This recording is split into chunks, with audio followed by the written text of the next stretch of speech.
दोस्तों, इस वीडियो में आज हम बात करने वाले हैं एक ऐसे शख्स के बारे में जो बचपन में एक गरीब माली का बेटा हुआ करता था। पर वो अपने मेहनत और जुनून के दम पे अपने आप को इतना बड़ा बना लेता है कि एक महज कोल्ड ड्रिंक की छोटी बोतल को इधर से उधर करने पर उस कंपनी को 4 बिलियन तक का घाटा लग जाता है। आज हम उस शख्स के बारे में बात करने वाले हैं जिसका बचपन टीन के छत के नीचे गुजरा था। पर इस वीडियो में आज हम जानेंगे कि कैसे वो बड़े होकर दुनिया का सबसे अमीर स्पोर्ट्स पर्सन बन जाता है। तो अब तक आपने ये समझ लिया होगा कि मैं किस पर्सनैलिटी के बारे में बात करने वाला हूँ। वो दुनिया के मोस्ट पॉपुलर सेलिब्रिटी में आते हैं और वो कोई और नहीं बल्कि one and only the Cristiano Ronaldo हैं।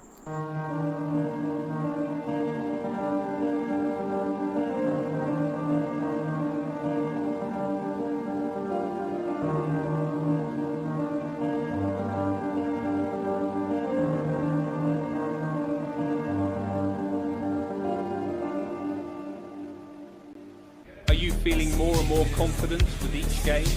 I don't understand. Be confident. What was your favourite subject at school? Subject. What does it mean? Well, maths, mathematics, or English, or Yeah. So yeah. history, or I'm quite good in what do you say? Science. science.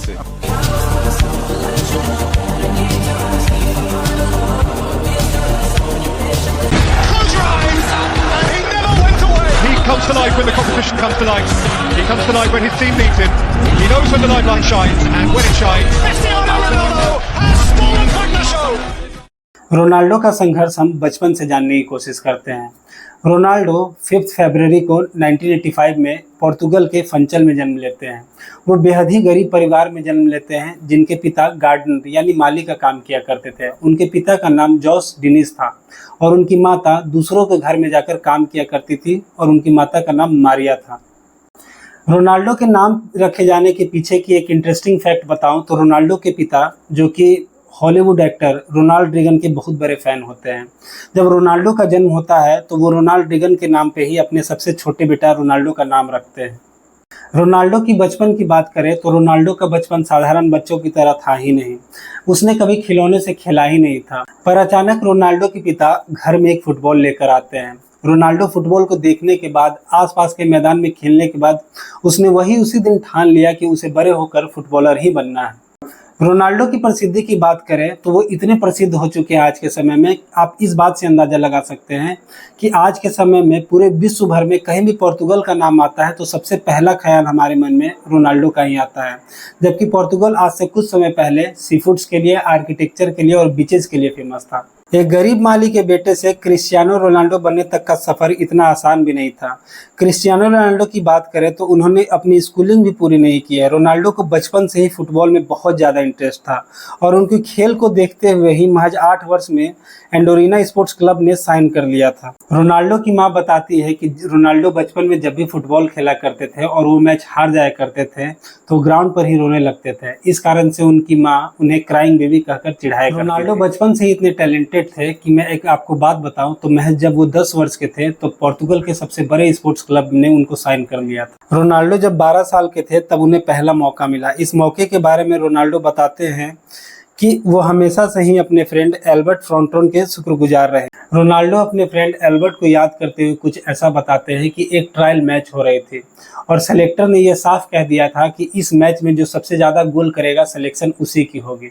Ronaldo और Albert एक ही team से खेल रहे थे। Ronaldo की team ये match 3-0 से जीत जाती है और इसमें जो पहला गोल मारा था वो रोनाल्डो ने मारा था और दूसरा गोल उनके फ्रेंड एल्बर्ट ने मारा था।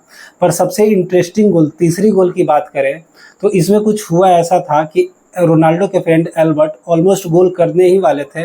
वो कीपर को पार कर चुके थे पर उनके फ्रेंड रोनाल्डो उनके करीब होते वो उनको पास कर देते हैं और ये गोल रोनाल्डो द्वारा मारा जाता है।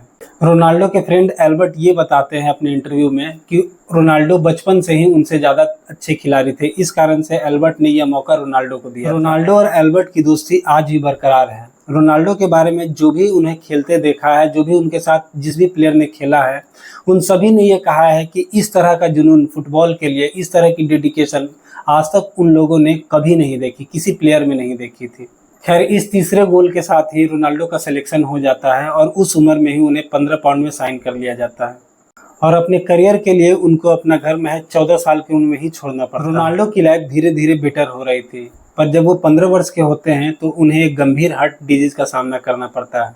रोनाल्डो की पेरेंट्स ने जब ये हार्ट डिजीज डॉक्टर से चेकअप कराई तो डॉक्टर ने साफ कहा कि या तो फुटबॉल उन्हें लाइफ टाइम छोड़ना होगा या एक हार्ट सर्जरी करनी होगी। रोनाल्डो की यह हार्ट सर्जरी बहुत ही रिस्की थी, पर रोनाल्डो ने और उनके पेरेंट्स ने ये सोचा, वो अपनी जिद पे अड़ चुके थे कि उन्हें सर्जरी कराकर वापस फुटबॉल खेलना है, और वो हार्ट सर्जरी करवाते हैं और ठीक 1 साल के बाद मैदान में वापस लौटते हैं। रोनाल्डो अपने करियर में बहुत ही अच्छा ग्रोथ कर रहे थे, पर समय आता है 2005 का, जब रोनाल्डो 20 साल के थे। तब उनके फादर ने उनका साथ छोड़ दिया था। रोनाल्डो अपने पिता के बहुत ही ज़्यादा करीब थे। रोनाल्डो के फादर अल्कोहलिक थे, मतलब वो बहुत ज़्यादा शराब का सेवन किया करते थे, और उनकी मौत का कारण भी यह शराब ही बनी थी। इस घटना से रोनाल्डो को बहुत बड़ा सदमा लगा, क्योंकि रोनाल्डो अपने पिता के बेहद करीब थे। शराब की वजह से पिता की मौत के कारण उन्हें शराब से बहुत ज़्यादा नफरत है, और लगभग 40 वर्ष के होने के बाद भी उन्होंने कभी अल्कोहल कंज्यूम नहीं किया। रोनाल्डो के पिता की मौत के बाद उनके घर की हालत और बद से बदतर होती जा रही थी, पर रोनाल्डो इन सब से लड़ते हुए, हार्ड वर्क करते हुए अपने करियर में आगे बढ़ रहे थे। बात करें रोनाल्डो की जर्सी नंबर की, तो सबको पता है कि रोनाल्डो की जर्सी नंबर 7 है, पर मैं आपको एक फैक्ट बताऊं तो वो जब पहला मैच उन्होंने खेला था तो उन्होंने 28 नंबर की मांग की थी, पर उन्हें यह अवेलेबल इसलिए नहीं कराया गया था क्योंकि उस समय के प्लेयर वेन रूनी ऑक्युपाई किया हुआ था 28 नंबर। रोनाल्डो ने अपना पहला क्लब मैच महज 17 साल की उम्र में खेला, और अगले साल यानी 18 साल की उम्र में रोनाल्डो को English football club Manchester United ने $17 मिलियन में साइन किया था। 2009 में रियल मैड्रिड ने रोनाल्डो को $132 मिलियन में शामिल कर लिया। ये किसी भी प्लेयर के लिए अब तक का सबसे महंगा कॉन्ट्रैक्ट था। रियल मैड्रिड का यह कॉन्ट्रैक्ट 2009 से 2015 तक चला। इस दौरान रोनाल्डो की शोहरत शान से बढ़ती जा रही थी। रियल मैड्रिड में रहते हुए रोनाल्डो ने कुल 15 ट्रॉफीज जीते थे, जिसमें से 2 ला लीगा, 4 चैंपियन लीग, और साथ ही उन्होंने 5 बैलन डोर भी जीते। इसके बाद 2018 में इटली के फुटबॉल क्लब जुवेंटस ने रोनाल्डो को £100 मिलियन में साइन कर लिया, और इसी के साथ रोनाल्डो ने एक इतिहास रच दिया। यह इतिहास ये था कि 30 साल के ऊपर ऐसे पहले खिलाड़ी थे जो इतने महंगे बिके थे। रोनाल्डो अब तक अपने करियर में बहुत सारे टाइटल जीत चुके हैं, पर बात करें 2015 में तो उन्हें पोर्तुगीज फुटबॉल फेडरेशन ने best player of all time का अवार्ड दिया है। क्रिस्टियानो रोनाल्डो एकमात्र फुटबॉल प्लेयर हैं जिनके पास लगभग सभी अवार्ड्स और टाइटल हैं, पर बात करें उनके पास एकमात्र ट्रॉफी नहीं है, वो है वर्ल्ड कप। पर हम आशा करते हैं और उनको दिल से विश करते हैं कि फीफा 2026 में उनकी ये खालीपन पूरी हो जाएगी। रोनाल्डो दुनिया के सबसे अमीर खिलाड़ी में से एक हैं, और अभी की बात की जाए तो सऊदी अरब के क्लब अल नसर से खेलने के लिए उन्होंने 2 साल के लिए 2023 से 2025 तक खेलने के लिए उन्होंने इंडियन रुपीस में 1640 करोड़ का चार्ज किया। कुल संपत्ति को देखें तो उनकी कुल संपत्ति यानी नेटवर्थ उनकी 4 से 5 हजार करोड़ की है। इतने बड़े शख्सियत होने के बाद, इतने धनी होने के बाद वो सॉफ्ट हार्ट पर्सन है।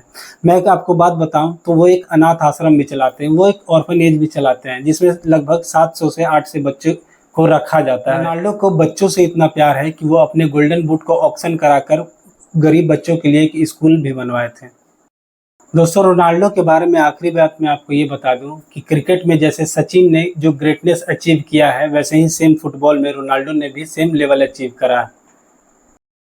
दोस्तों, रोनाल्डो से बहुत लोगों ने बहुत कुछ सीखा है, पर मैंने जो रोनाल्डो से सबसे बड़ी बात सीखी है वो ये है कि आपको हार्डवर्क करना होगा, चाहे आप कितनी भी टैलेंटेड है।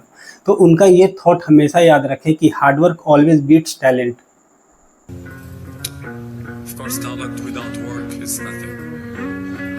ग्रेट क्रिस्टियानो रोनाल्डो की कहानी यहीं तक थी। आपको ये वीडियो कैसी लगी हमें कमेंट करके ज़रूर बताएं। तो दोस्तों, मिलते हैं नेक्स्ट वीडियो में। तब तक आप खुद का, अपने फैमिली का ख्याल रखें। धन्यवाद।